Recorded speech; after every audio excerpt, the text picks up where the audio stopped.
Okay, so the left-hand one was before. In both cases, we're setting the club nicely. Okay, the club's going back with a nice sort of a nice hinge of the wrist now, creating some power. Okay, so that's all good. Okay, as you came back with this one on the left-hand side, you can see about now the left. It's about this point here now that left arm starts pulling, and the right wrist now is sort of losing the angle. So at this point, she's starting to pull through, and the shaft of the club now in the basic straight line with the left arm there.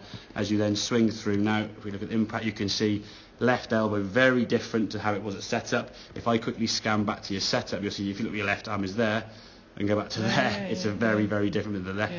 Bending that left arm in the top of your glove now, it's actually on line with the base of your jumper. Whereas when you first started, there's daylight between the top of your jumper there. Okay, so that's scooping. You see the golf ball now catching on the top there with the club, and the ball then just sort of scutting off to the side, topping or whatever. Okay, so this move here now, as you start coming down, yes, it was very slow, but that's fine. But it's keeping that angle in the wrist as we come to here now.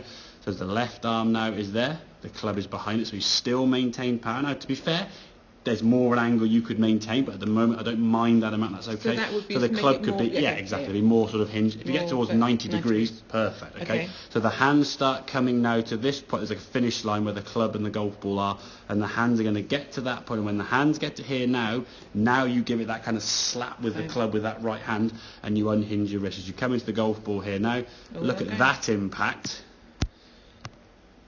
Look at them. Miles apart. I mean, that's even with no speed at all, the ball's actually going up in the air because you've got enough loft and a good contact, and the triangle that you had it set up now kind of maintains. Almost. Well, yes, that's good compared to that. You look at the difference as you go through here now. Look at that. Compared to. I miss chalk and cheese in it. Okay, and once you start getting some speed with that, I mean, that was a good. You just watch this swing here now as you go back. Yes, it's a little bit robotic, obviously, because it's slow. But I don't mind that to start with. Okay, that's fine. That's good. Your hands just seem to be sort of tracking on a lower angle, whereas here, when they go through, it's all kind of just lifting up and a scoop, and everything's coming into the bottom. That movement there now is the brain saying, "I want the ball up in the air," and you just go, "Come on." Help it almost and pull the ball up in the air rather than give it that slap with the back of the club, and the angle of the club face ends her up. And I said, I'll say here now on camera, you could hit a 700 yards. There's physical ability to do that. Again, you look at someone like Kath and Emma, they can give it a good on knock, just because they're able to, they understand sort of club head speed to them and they get it.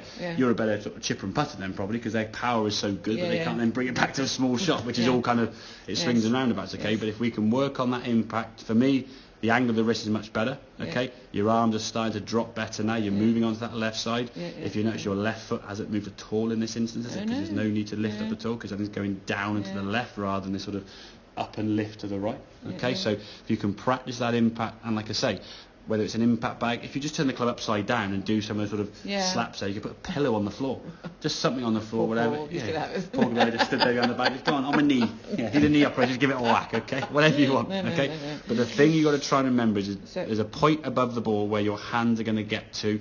Ideally, the hands are going to get there, and then that club's going to be back somewhere back here, and then from there now it's an unhinge of the wrist. It's that flicking almost. Exactly. It is. Yeah. So it's basically unhinging. It feels flicky, and as you said, that didn't feel like a golf swing, because that's kind of the move that you've never really made before. It's from here now, as you're loading up the angle now with your arms. As you get to here now, it's just this sort of and then remember to go on as well. Exactly. In some ways, it means just work on that impact to start with. So be it. Okay. That's one thing. Also, the impact bag does sometimes create. It'll just you hit there and stop, because the bag stops you going too far rather than sort of hit and continuing through. But in terms of the actual movement of the impact we're trying to get, it's that kind of almost like a sort of skimming of a pebble or a sort of hitting of a sort of a whip that way. But again, if you did that with it, it would be a difficult thing to move. So you can practice that with upside down club. When it's upside down and light, you're going to be loose, because you're not going to try and force it. Just make some swings there, even if it means the club's up in the air. Just have the club up in the air. So just sort of doing this. And can you get some sound? Okay. Just swishing that club. If I go, there's no sound at all. It's just getting that. The speed is made by the sound there. Okay. Or the sound is made by the speed. You get that? Perfect. And that'll then give you that fuller extension, and therefore reaching the ground now, because that to that is in a straight line, as opposed to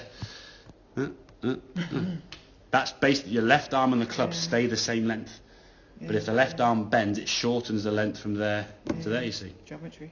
Exactly. Trigonometry, what do they call it? Back in my GCSE, I don't know, geometry. It's one of the geometries anyway. So, okay, makes sense. Brilliant. Thank you very much. Good. Yes, lovely.